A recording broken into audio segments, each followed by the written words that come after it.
Today on the Scott Radley Show on 900 CHML. Time for Ben's story of the day. Ben is back at the home office. He is waiting to jump in here. I'm going to give Ben 3 stories from around the world, 3 unique stories from around the world, and then Ben will decide which one he likes best.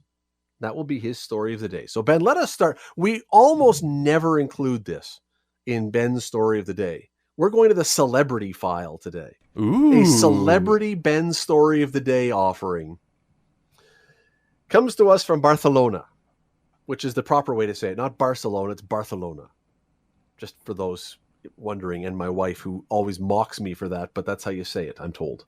I don't speak Spanish, but I'm told it's Barcelona. Anyway, Shakira, hips don't lie. Yep. Shakira was out for a walk with her 8-year-old son in a park when apparently she was attacked by a pair of wild boars. Wild boars at the park? That's a new one. In Spain, in Barcelona. Right. Of all the creatures that I would not expect to emerge from the woods and chase a world-renowned pop star and her son, it would be a wild boar. Could you imagine the sound of that?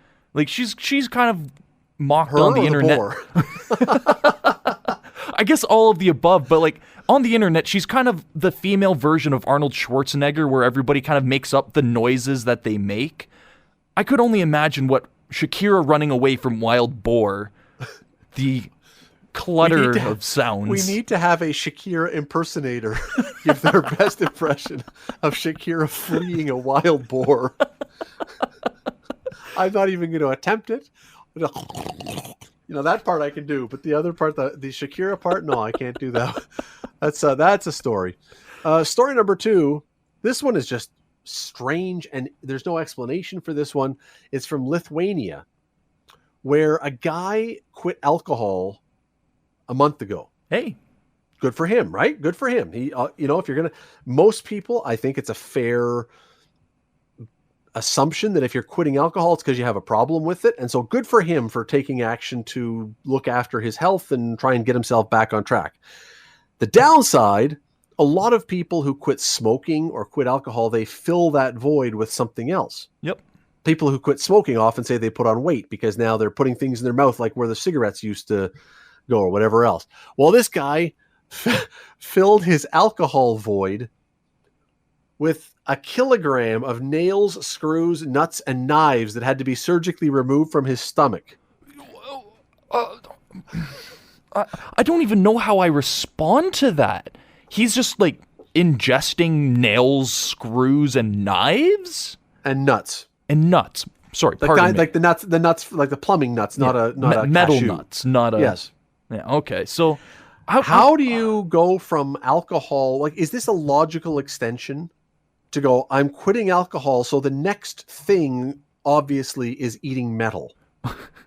It sounds absurd. Maybe there's some sort of self-punishment kind of thing of, I've done all this, and so this is what I get, and then it just kind of subconsciously sticks? But, so, a couple things on this one. First of all, you could have heard this guy coming if he had 1 kilogram of metal. Clink, clink, clink, clink. 1 kilogram's not a small amount at all. No, and heaven forbid he walks by a car wrecking yard with one of those gigantic magnets that lifts up the cars. But beyond that, I think most people understand. He's probably very lucky because most people understand if you eat something, chances are it's going to enter one entry point and leave via an exit point. That would be an uncomfortable passage. The fact that it got stuck in his stomach is probably for the best. You'd probably sound like RoboCop if you were in a public bathroom and you hear that beside you. Go, what's the jingling of that on porcelain?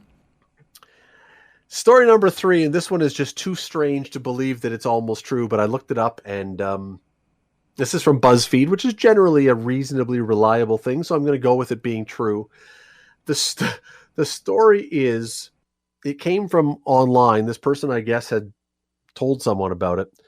A woman says she got a viral infection, or she got sepsis. She got an infection from wearing high-cut jean shorts. Basically, she cut them too short, and it gave her a giant wedgie, and the chafing led to an infection that almost killed her. Cut off shorts. Daisy Duke shorts cut too short, causing a wedgie, almost killed this woman. That is the reason. If anybody ever asks, hey, that's not decent. Well, that's not decent to you.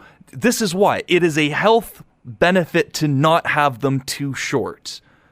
Also, so at what point are you like cutting out the buttocks area of it entirely and it's just a piece of floss?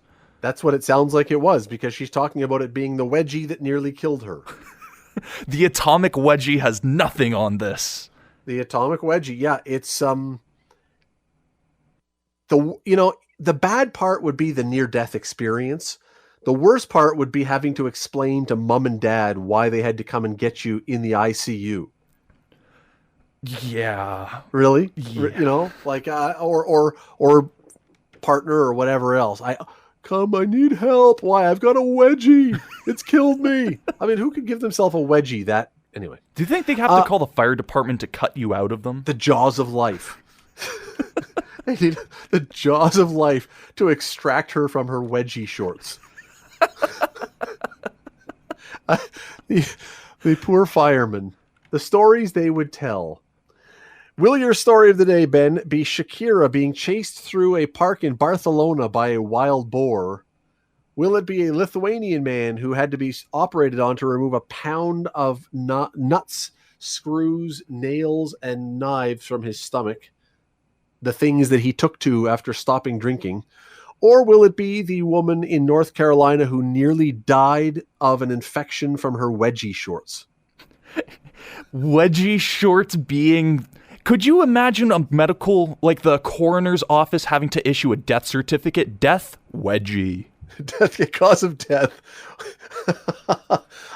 We shouldn't be laughing. She could have died, but if you're gonna die of a wedgie, it's probably okay to be laughed at. I gotta say, of all the things that you could die of, that most things would not be funny, this one, I'm sorry, you can't expect anything else. You read the story and react differently.